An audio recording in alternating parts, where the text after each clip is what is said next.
Udah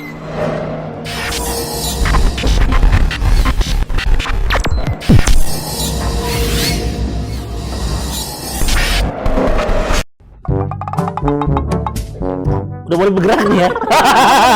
Oke, ketemu lagi kita di Ohana Spotlight bareng gua si pria muda berwajah tua Enrico Zleka ya, bareng bosnya Ohana hari ini, salah satu general manager.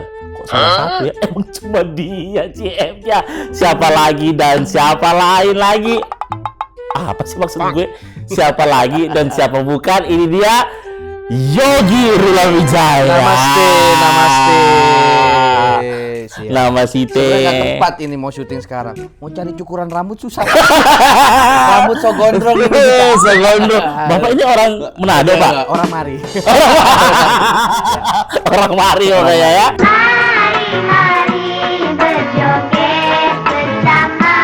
Luar biasa sekali. Ini orang yang di balik layar kesuksesannya Ohana Enterprise. Nggak muat Pak, layar Pak. Oh, nggak muat.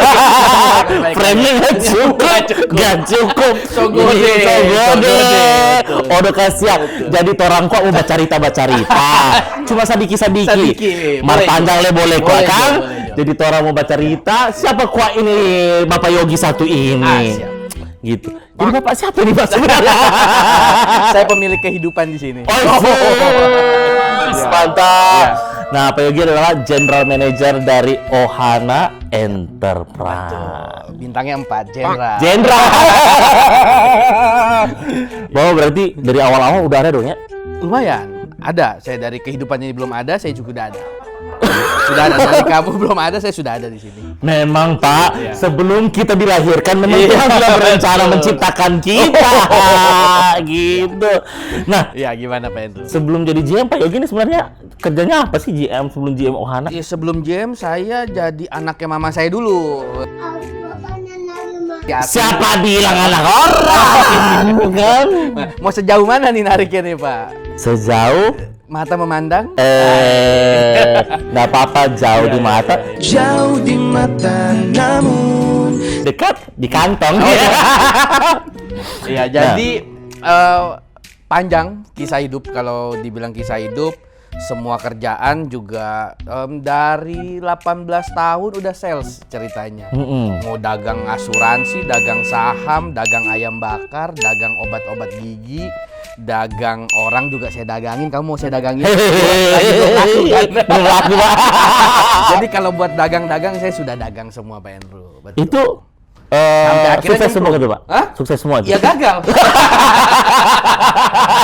Iya enggak? Ohana juga kata orang sukses. Bagi saya kayaknya belum sukses-sukses amat. Iya.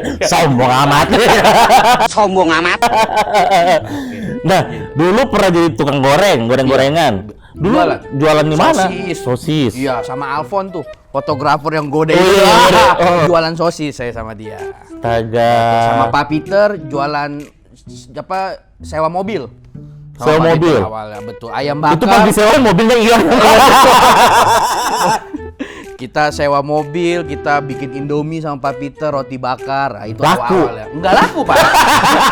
Kalau laku sampai sekarang saya pengusaha sukses roti bakar. Oh iya. Betul. Kalau enggak mungkin di Ohana. Iya. Ropang jadinya biasa ropang. Kasih karunia lah, Pak. Sampai akhirnya dipertemukan sama tim-tim hebat di tempat ini. Wow. Betul. Dan sekarang udah jalan hampir 5 tahun. 5 tahun, betul. 5 tahun berjalan. Iya. Kesuksesannya luar biasa ini. Pak Yogi kelihatannya dikenal oleh bos-bos hotel-hotel. Ya karena sebenarnya saya dizolimi aja Pak. Dijadikan tumbal.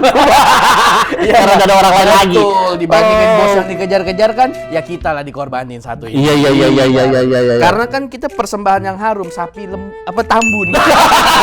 Lembut tambun. Iya, betul.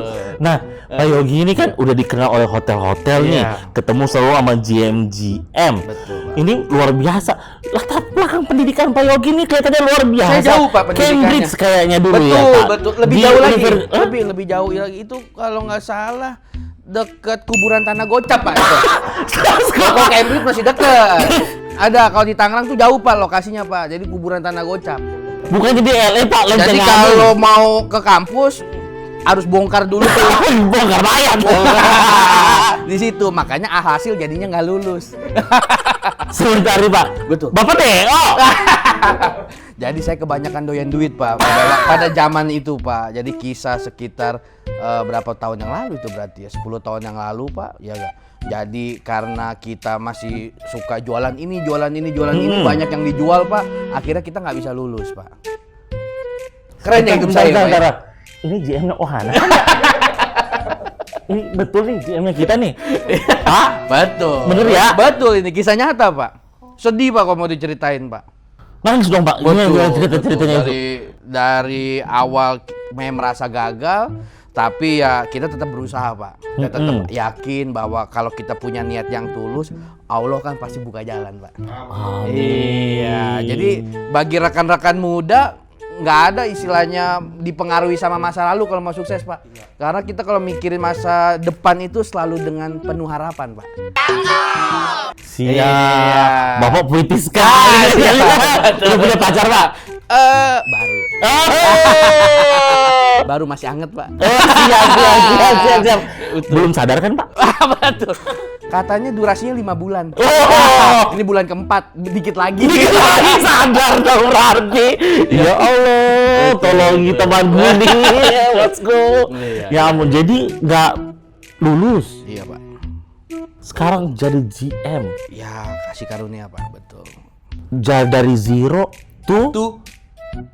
Hero juga lagi tutup. Kayak corona sih ya. Iya. Hypermart juga tutup juga, tutup Iya. 7 kalau Hypermart. Jam 7 nih, lebih cepat. Ya mendingan di Alfamart lah, mendingan di Alfamart. Kalau di Alfamart masih buka, buka. Pak. Alfamart, Iya. Indomart. Nah, kita mau bahas apa? Kita ngomongin apa sih sebenarnya dia? Betul. Wah, luar biasa. Nah, Ya. dia sudah hampir 5 tahun Ohana. Menurut Bapak Ohana itu apa sih buat Pak Yogi? Ohana itu adalah keluarga saya, Pak. Jadi di Ohana itu kita ketemu sama orang-orang hebat yang saya juga bingung, Pak. Di dalamnya itu sebenarnya latar belakang kita kacau-kacau, Pak, hidupnya sebenarnya. Kemarin Kang Bensi Nah, di kan, kerja di pom bensin. Betul, di Spotlight sebelumnya kan tuh ada tuh Melki. Nah, itu salah satu jagoannya di tim kita juga. Dari sekian banyak jagoan, semuanya jago-jago, Pak, jualannya. Nah, kemarin Melki kita expose karena dia awalnya di pom bensin. Iya. Nah, dan banyak lagi, ada yang awalnya jawara, betul. Ada yang benar-benar mungkin debt collector, ya kan. Ada yang dulu kerjanya spiritual banget Nah, orangnya ya. betul. Wah, iya. Ada yang luntang-lantung gitu kan. Jadi di sini bagi saya Ohana itu bagaimana menjadikan seseorang itu, Pak, dari yang bukan apa-apa gitu, Pak, jadi sesuatu yang luar biasa, Pak. Wah. Nah, jadi misi kita ya sekaligus pastinya kita juga butuh cuan ya, Pak ya. Tapi kerinduan bagi para bos-bos saya nih, Pak, menjadikan manusia-manusia di sini tuh sesuatu yang berlian gitu, Pak. Bisa menghasilkan uang juga. Iya, makanya kalau mungkin teman-teman di rumah ngelihat kalau kita di pameran kayaknya kita urak-urakan banget.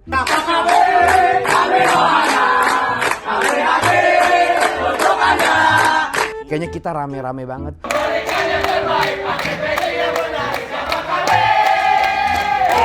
Kok style kita nggak kayak pemain wedding gitu ya, Iya. Pak ya?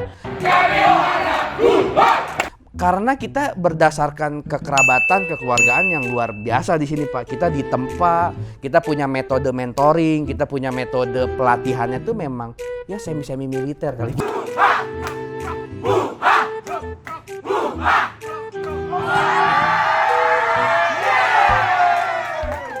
Makanya ada tuh lagu-lagu kita, siapa kami Ohana.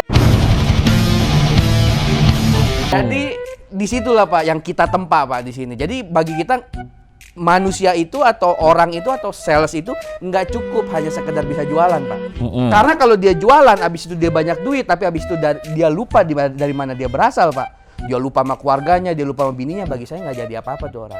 Wah. Nah, jadi kita harus mentoring terus. Jadi dia harus selalu punya spirit bahwa dia itu harus jadi garam. Nah, dia harus Siap. jadi terang gitu. Wah, walaupun dia bekerja cari uang, Betul. tapi mereka tetap harus pulang dan mementingkan keluarga makanya dia di Ohana semua. itu aneh, Pak. Walaupun tuh orang banyak jualannya, Pak, tapi kalau kita lihat di hidupnya macem-macem, Pak, aneh-aneh, Pak. Lupa sama keluarga, dia nggak bertanggung jawab sama keluarga, Pak. Kita cut, Pak. Walaupun jualannya bagus. Jadi ini salah satu filosofis yang luar biasa ya. Jadi di sini kita tidak mencari yang lulusan apa atau mungkin yang backgroundnya dari hotel mana, itu kita tidak cari Pak di sini. Kita lebih cari ketemu orang yang biasa aja, tapi dia mau ditempa, dia mau kita jadikan sesuatu yang dianya juga punya passion gitu Pak. Dia mau jadi orang benar gitu. Yang penting lemes. Nah, udah pasti. Karena kalau buat pengetahuan produk atau bisa jualan, namanya kita habitatnya udah sama-sama tukang jual semua nih di sini Pak. Pasti semua kita bisa jual. Ya kan? Tapi kalau masalah dia mau ngubah karakter atau enggak, itu harus keputusannya dia Pak.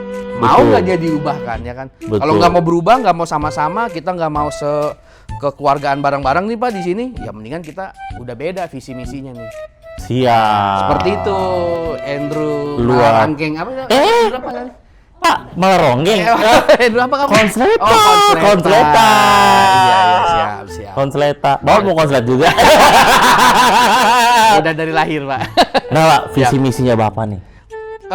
Visi misinya saya ya banyak Pak, kerinduan saya akhirnya karena kita sama-sama di tempat ini nih Pak, karena ternyata Ohana dikenal lumayan luas, sampai kita juga di beberapa kota juga kita disambut baik, dan ternyata orang-orang di daerah juga punya kerinduan Pak, kok Ohana nggak ada sih di kota mana gitu Pak ya. Iya. Karena saya pernah melakukan perjalanan Pak dari ujung Sumatera sampai ujung Jawa Pak. Woi. Nah kita dari Sabang sampai Merauke, Pulau Nyangak sampai Pulau Rote. Siap, betul Pak. Belum sejauh itu Pak. Iya. Bensinnya mahal. Iya. Kita cari yang murah-murah dulu aja bensinnya. Iya. Nah, jadi ternyata mereka punya kerinduan Pak, mau dong weddingannya kayak yang di Jakarta kata dia ya enggak. Karena nasib orang di daerah nih Pak, oke mereka memang banyak orang punya uang banyak Pak. Tapi terkadang spek yang dihadirkannya itu kok nggak sesuai. Betul, asal-asalan. Dan yang kita pelajari ternyata di daerah itu karena memang mereka pemain tunggal, semua orang mau nggak mau pakai dia.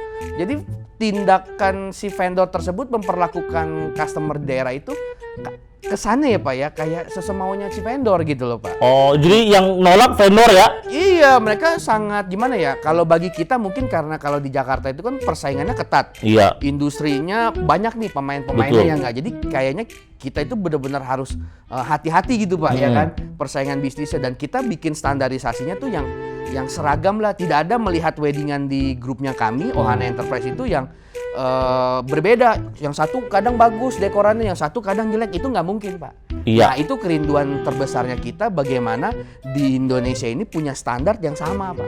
Orang mau weddingannya di Purwokerto, mau di Papua, atau mau nanti di di Pulau Ambon ya kan. Nah kalau bisa kita standarnya semua sama ya, ya, seperti orang makan makanan yang standar seperti ayam yang brand seperti KFC gitu ya Pak ya, seperti McD, mereka kan rasanya sama tuh Pak. Iya. Nah kerinduan kita tuh mau seperti mereka. Mereka bisa merasakan hal yang sama. Impian mereka bisa terwujud. Betul. Dan bisa diwujudkan melalui Ohana.